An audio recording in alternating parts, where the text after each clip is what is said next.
ಬೆಂಗಳೂರಿನಲ್ಲಿ ಸದ್ಯಕ್ಕಂತೂ ಯಾವುದೇ ರೀತಿಯ ಮುಷ್ಕರದ ಬಿಸಿ ಪ್ರಯಾಣಿಕರಿಗೆ ತಟ್ಟಿಲ್ಲ ಅಂತ ಆಯ್ತು.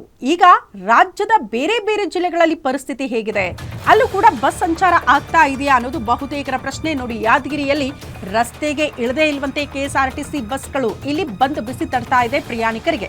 ಕೆಎಸ್ಆರ್ಟಿಸಿ ಬಸ್ಗಳು ಇಲ್ಲದೆ ಪ್ರಯಾಣಿಕರು ಸದ್ಯಕ್ಕೆ ಪರದಾಡ್ತಿದ್ದಾರೆ.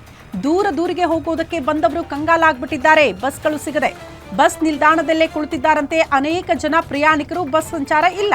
ಸಾರಿಗೆ ನೌಕರರ ಮನವೊಲಿಸೋದಕ್ಕೆ ಅಧಿಕಾರಿಗಳು ನಿರಂತರವಾಗಿ ಕಸರತ್ತು ಮಾಡಿದ್ರು ಕೂಡ ಡೋಂಟ್ ಕೇರ್ ಅಂತಿದ್ದಾರೆ ಸಿಬ್ಬಂದಿ. ಕೆಲ ಪ್ರಯಾಣಿಕರಿಗಂತೂ ಬಸ್ ಬಂದ್ ಮಾಹಿತಿನೇ ಇಲ್ವಂತೆ. ಬಸ್ ಬಂದ್ಗೆ ಪ್ರಯಾಣಿಕರು ತೀವ್ರ ಆಕ್ರೋಶ ವ್ಯಕ್ತಪಡಿಸುತ್ತಿದ್ದಾರೆ. ಮಾಹಿತಿ ಇಲ್ಲದೆ ಬಸ್ ಸಂಚಾರ ಇರುತ್ತೆ, ಇವತ್ತು ಮುಷ್ಕರ ಇರೋದಿಲ್ಲ ಅನ್ನೋದ್ರ ಬಗ್ಗೆ ಅವರಿಗೆ ಮಾಹಿತಿ ಇರೋದೇ ಇಲ್ಲ. ಅಂದ್ರೆ ಮುಷ್ಕರ ಇದೆ ಅಂತ. ಹಾಗಾಗಿ ಸಾಕಷ್ಟು ಜನ ಬಂದ್ರು, ಬಸ್ಗಳು ಸಿಗದೆ ಪ್ರಯಾಣಿಕರು ಸದ್ಯ ಒದ್ದಾಡ್ತಿದ್ದಾರೆ, ಪರದಾಡ್ತಿದ್ದಾರೆ ಬಸ್ ಸ್ಟ್ಯಾಂಡ್ನಲ್ಲಿ ಅನ್ನುವಂಥ ವಿಚಾರ. ಈ ಬಗ್ಗೆ ಮತ್ತಷ್ಟು ಡೀಟೇಲ್ಸ್ ಅನ್ನ ಕೊಡ್ತಾ ಹೋಗ್ತಾರೆ. ಅಲ್ಲಿನ ವಾಸ್ತವ ಪರಿಸ್ಥಿತಿ, ಪ್ರಯಾಣಿಕರ ಪರದಾಟ ಹೇಗಿದೆ ಅನ್ನೋದ್ರ ಬಗ್ಗೆ ನಮ್ಮ ಪ್ರತಿನಿಧಿ ನಾಗಪ್ಪ ಮಾಲಿಪಾಟೀಲ್ ಒಂದು ಪ್ರತ್ಯಕ್ಷ ವರದಿ ಕೊಟ್ಟಿದ್ದಾರೆ, ನೋಡ್ಕೊಂಡು ಬರೋಣ. ಸಾರಿಗೆ ನೌಕರರ ಪ್ರತಿಭಟನೆ ಬಿಸಿ ಈಗ ಪ್ರಯಾಣಿಕರಿಗೆ ತಟ್ಟಿದೆ. ಈಗಲೇ ವಿವಿಧ ಬೇಡಿಕೆಗಳಿಗೆ ಈಡೇರಿಕೆಗೆ ಆಗ್ರಹಿಸಿ ರಾಜ್ಯದಂತ ಸಾರಿಗೆ ನೌಕರರು ಪ್ರತಿಭಟನೆ ಕೂಡ ನಡೆಸ್ತಾ ಇದ್ದಾರೆ. ಪ್ರತಿಭಟನೆ ಹಿನ್ನೆಲೆಯಲ್ಲಿ ಈಗಲೇ ಯಾದಗಿರಿಯಲ್ಲಿ ಕೂಡ ಸಾರಿಗೆ ನೌಕರರು ಕರ್ತವ್ಯಕ್ಕೆ ಗೈರಾಗಿದ್ದಾರೆ. ಪರಿಣಾಮವಾಗಿ ನಾವು ಕೂಡ ದೃಶ್ಯಗಳನ್ನು ನೋಡಬಹುದು. ಯಾದಗಿರಿಯ ಕೇಂದ್ರ ಬಸ್ ನಿಲ್ದಾಣದಲ್ಲಿದ್ದೇವೆ. ಖುದ್ದು ದೃಶ್ಯಗಳನ್ನು ನೋಡಬಹುದು. ಯಾದಗಿರಿ ಜಿಲ್ಲೆಯ ಏನಂತಂದರೆ ಕಲ್ಯಾಣ ಕರ್ನಾಟಕ ಸಾರಿಗೆ ಸಂಸ್ಥೆಯ ನಿಗಮದಲ್ಲಿ ಸುಮಾರು 1500ಕ್ಕೂ ಹೆಚ್ಚು ಸಾರಿಗೆ ನೌಕರರು ಕೆಲಸ ಮಾಡ್ತಾಯಿದ್ದಾರೆ. ಆದರೆ ಬಹುತೇಕ ನೌಕರರು ಕೂಡ ಇಂದು ಕರ್ತವ್ಯಕ್ಕೆ ಗೈರಾಗಿದ್ದಾರೆ. ಪರಿಣಾಮವಾಗಿ ದೃಶ್ಯಗಳನ್ನು ನೋಡಬಹುದು. ಎಂದಿನಂತೆ ಯಾದಗಿರಿ ಕೇಂದ್ರ ಬಸ್ ನಿಲ್ದಾಣದಿಂದ ಕಲಬುರಗಿ ಆಗಿರ್ಬೋದು, ರಾಯಚೂರು, ಅದೇ ರೀತಿಯಾಗಿ ಸುರಪುರ ವಿವಿಧ ಭಾಗಕ್ಕೆ ನಿತ್ಯವೂ ಬಸ್ ಸಂಚಾರ ಆಗ್ತವೆ. ಆದರೆ ಸಾರಿಗೆ ನೌಕರರು ಕರೆ ನೀಡಿರುವ ಮುಷ್ಕರದ ಪರಿಣಾಮವಾಗಿ ಈಗಾಗಲೇ ಸಾರಿಗೆ ನೌಕರರು ಕೂಡ ಕೆಲಸಕ್ಕೆ ಹಾಜರಾಗಿಲ್ಲ. ಪರಿಣಾಮವಾಗಿ ಬಸ್ ಸಂಚಾರ ಸಂಪೂರ್ಣವಾಗಿ ಸ್ಥಗಿತವಾಗಿದ್ದಾವೆ. ನಾವು ದೃಶ್ಯಗಳನ್ನು ನೋಡಬಹುದು. ಎಂದಿನಂತೆ ವಿದ್ಯಾರ್ಥಿಗಳಾಗಿರ್ಬೋದು, ಪ್ರಯಾಣಿಕರು ಇಲ್ಲಿ ಯಾದಗಿರಿ ಕೇಂದ್ರ ಬಸ್ ನಿಲ್ದಾಣಕ್ಕೆ ಬೆಳಂಬೆಳಿಗ್ಗೆ ಆಗಮಿಸಿದ್ದಾರೆ. ಆದರೆ ಬಸ್ ಸೌಲಭ್ಯ ಅವರಿಗೆ ಬಸ್ ಸಂಚಾರ ಇಲ್ಲದ ಪರಿಣಾಮವಾಗಿ ಇಲ್ಲಿನ ಪ್ರಯಾಣಿಕರು ಊರಿಗೆ ತೆರಳಲು ಪರದಾಡುವಂಥ ಪರಿಸ್ಥಿತಿ ತಲೆದೋರಿದೆ. ನಾವು ದೃಶ್ಯಗಳನ್ನು ನೋಡ್ಬೋದು. ಏನಂತಂದರೆ ಯಾದಗಿರಿ ಜಿಲ್ಲೆಯ ವಿವಿಧ ಭಾಗದಿಂದ ಪ್ರಯಾಣಿಕರು ಆಗಮಿಸಿದ್ದಾರೆ. ಆದರೆ ಅವರಿಗೆ ಮಾಹಿತಿ ಇಲ್ಲ. ಯಾಕಂತಂದರೆ ಮಾಹಿತಿ ಇಲ್ಲದ ಪರಿಣಾಮವಾಗಿ ಅವರು ಯಾದಗಿರಿ ಆಗಮಿಸಿ ಊರಿಗೆ ತೆರಳಲು ಬಂದಿದ್ದಾರೆ. ಆದರೆ ಬಸ್ ಸಂಚಾರ ಸಂಪೂರ್ಣವಾಗಿ ಬಂದ್ ಆಗಿದೆ. ಬಸ್ ನಿಲ್ದಾಣ ಕೂಡ ಈಗಲೇ ಹೆಚ್ಚಿನ ಪ್ರಯಾಣಿಕರು ದಿನನಿತ್ಯವೂ ಬೆಳಿಗ್ಗೆ ಹೆಚ್ಚಿನ ವಿದ್ಯಾರ್ಥಿಗಳಾಗಿರ್ಬೋದು, ಪ್ರಯಾಣಿಕರು ಹೆಚ್ಚಿನ ಸಂಖ್ಯೆಯಲ್ಲಿ ಇರ್ತಾಯಿದ್ರು. ಆದರೆ ಹೆಚ್ಚಿನ ಪ್ರಯಾಣಿಕರು ಇಲ್ಲದೆ ಬಸ್ ನಿಲ್ದಾಣದಲ್ಲಿ ಕೆಲ ಪ್ರಯಾಣಿಕರು ಮಾತ್ರ ಕಾಣಿಸ್ತಾ ಇದ್ದಾರೆ. ಆದರೆ ಈಗ ಇಲ್ಲಿನ ಪ್ರಯಾಣಿಕರು ಬಸ್ ಸೌಲಭ್ಯ ಇಲ್ಲದ ಪರಿಣಾಮವಾಗಿ ಖಾಸಗಿ ವಾಹನಗಳ ಮೊರೆ ಹೋಗಿದ್ದಾರೆ. ಅದೇ ರೀತಿಯಾಗಿ ಇಲ್ಲಿ ಪ್ರಯಾಣಿಕರಿದ್ದಾರೆ, ಬೆಳಗ್ಗೆನೇ ಆಗಮಿಸಿದ್ದಾರೆ ಮಹಿಳೆಯರು.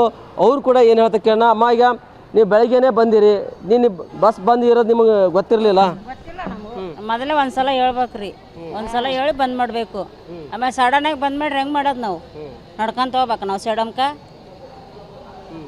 ಈಗ ಪ್ರೊಟೆಸ್ಟ್ ಇವತ್ತು ಬಸ್ ಚಾಲು ಇಲ್ಲ, ಏನಿಲ್ಲ, ಏನು ತಕ್ಲೀಫ್ ಅಲ್ಲತ್ತ? ಹೆಂಗೆ ಹೋಗ್ತೀರಿ? ಮತ್ತೆ ಹೆಂಗೆ ಹೋಗ್ಬೇಕು? ಯಾವಿಲ್ಲ ಕೇಳ್ಬೇಕು ಅವ್ರಿಗೆ. ನಿಮ್ಮಂತರ ಕೇಳ್ಬೇಕು, ಹೆಂಗೆ ಹೋಗ್ಬೇಕು ಹೆಂಗಿಲ್ಲ ಅಂತ ಕೇಳ್ಬೇಕು ನಾವು. ಫಸ್ಟ್ ನಾವು ಏನು ಹೇಳ್ತಾರೆ? ಏನು ಹೇಳ್ತಾರೆ ಅವ್ರು, ಏನು ಹೇಳ್ತಾರಪ್ಪ ನಮ್ಗೇನು ಗೊತ್ತು. ಅದೇ ರೀತಿಯಾಗಿ ಇನ್ನೊಬ್ರು ಮಹಿಳೆಯರು ಇದ್ದಾರೆ. ಏನು ತಪ್ಲಿಕ್ಕೆ ನಮ್ಮ ಸೆಡಮ್ಗೆ ಹೋಗೋದು 5 ಗಂಟೆಗೆ ಬಂದು ಇಳಿದ್ವಿ. ಇಲ್ಲಿ ಯಾವ್ದು ಬಸ್ ಇಲ್ಲ, ಏನಿಲ್ಲ. ಈಗ ಮತ್ತೆ ನಾವು ಸೆಡಮ್ಗೆ ಹೋಗೋರು ಎದಕ್ಕೆ ಹೋಗ್ಬೇಕು? ಈಗ ಸಾರಿಗೆ ನೌಕರರು ಪ್ರತಿಭಟನೆ ಮಾಡ್ತಾ ಇದ್ದಾರೆ. ಏನು ಹೇಳ್ತೀರಿ ಈ ಸರ್ಕಾರಕ್ಕೆ? ಈಗ ನಿಮಗೆ ಕೂಡ ಬಸ್ ಉಚಿತ ಅದ, ಎಲ್ಲ ಅದ. ಈ ಥರ ಸಾರಿಗೆ ನೌಕರು ಪದೇ ಪ್ರೊಟೆಸ್ಟ್ ಮಾಡ್ತಾ ಇದ್ರಿ, ಏನು ಹೇಳ್ತೀರಿ? ಅವರು ಸರ್ಕಾರ ಅವ್ರಿಗೆ ಬೇಡಿಕೆಯನ್ನು ಈಡೇರಿಸಿ ಅವ್ರು ಏನು ಬೇಡ್ತಾ ಇದ್ದಾರೆ, ಹೋರಾಟ ಮಾಡ್ತಾ ಇದ್ದಾರೆ, ಅವ್ರಿಗೆ ಬೇಡಿಕೆ ಈಡೇರಿಸ್ತಾರಲ್ಲ. ಒಂದಿನ ಪೈಲೆ ಹೇಳ್ಬೇಕಾಗಿತ್ತು, ಒಂದಿನ ಹೇಳ್ಬೇಕಾಗಿತ್ತು. ನಾವು ಬರ್ತಿದ್ದಿಲ್ಲ. ಪೈಲೆ ಹೇಳಿದ್ಮೇಲೆ ಹಿಂದ್ಗಡೆ ಮಾಡಬೇಕಾಗಿತ್ತು. ಈಗ ಆಟೋದವ್ರು ಹೆಚ್ಚಿಗೆ ಕೇಳ್ತಾ ಇದ್ದಾರೆ ನಮ್ಮ ರೇಟ್ ಹೆಚ್ಚು. ಇವಾಗ ಗಲ್ಲಿಂತ ಇಲ್ಲಿ ಬರಾಟಿಗೆ 30 ರೂಪಾಯಿ ಕೇಳಕತ್ತಾರ ಆಟೋದವ್ರು ಇಲ್ಲಿ ಬರಾಟಿಗೆ. ಮತ್ತೆ ನಿಮಗೆಲ್ಲ ತಕ್ಲೀಫ್ ಆಗ್ಯದ. ಅದೇ ರೀತಿಯಾಗಿ ಇಲ್ಲಿ ವಿದ್ಯಾರ್ಥಿ ಕೂಡ ಇದ್ದಾರೆ. ಏನಂತ ಕೇಳೋಣ. ಈಗ ನೀವು ಕಾಲೇಜ್ಗೆ ಇಲ್ಲಿ ಊರಿಗೆ ಬಂದ್ರಿ, ಡ್ಯೂಟಿಗೆ ಹೋಗ್ಬೇಕು. ಈಗ ಬಸ್ ಬಂದದ ಎಲ್ಲ ಇವತ್ತು ಈಗ ಬಂದ ಇದ್ದಾರೆ. ಅದೇ ಡ್ಯೂಟಿಗೆ ಹೆಂಗೆ ಹೋಗೋದು? ಅಲ್ಲಿ 8 ಗಂಟೆಗೆ ಪಂಚಿಂಗ್ ಇದೆ ರೀ. ನಾವು ಡ್ಯೂಟಿಗೆ ಹೆಂಗೆ ಈಚ್ ಆಗ್ಬೇಕ್ರಿ ಅಲ್ಲಿ.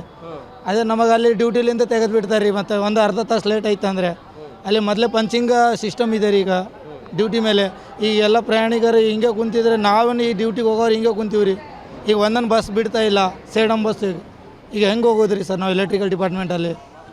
ಏನೋ ಈಗ ಸಾರಿಗೆ ನೌಕರರು ಮುಷ್ಕರ ಮಾಡ್ತಾ ಇದ್ರಿ, ಅವ್ರಿಗೋಸ್ಕರ ಮಾಡ್ತಾರೆ, ಅವ್ರು ಕರೆಕ್ಟ್ ಮಾಡ್ತಾ ಇದ್ದಾರೆ ರೀ. ಈಗ 1-2 ದಿನ ಬಿಫೋರ್ ಹೇಳಿದ್ರೆ ನಮಗೆ ನೋಟಿಫಿಕೇಶನ್ ಕೇಳಿದ್ರೆ ನಾವು ಕಂಪ್ನಿದವ್ರಿಗೆ ಏನೋ ನೋಟಿಸ್ ಕೇಳಿಸ್ತೀವಿ ರೀ. ಅವ್ರು ಏನೋ ಸೌಲಭ್ಯ ಕೇಳ್ತಾರೆ ರೀ ನಮಗೆ ರೀ, ನೀವು ಈ ದಿನ ಬರಬೇಡ್ರಿ ಅಂತ.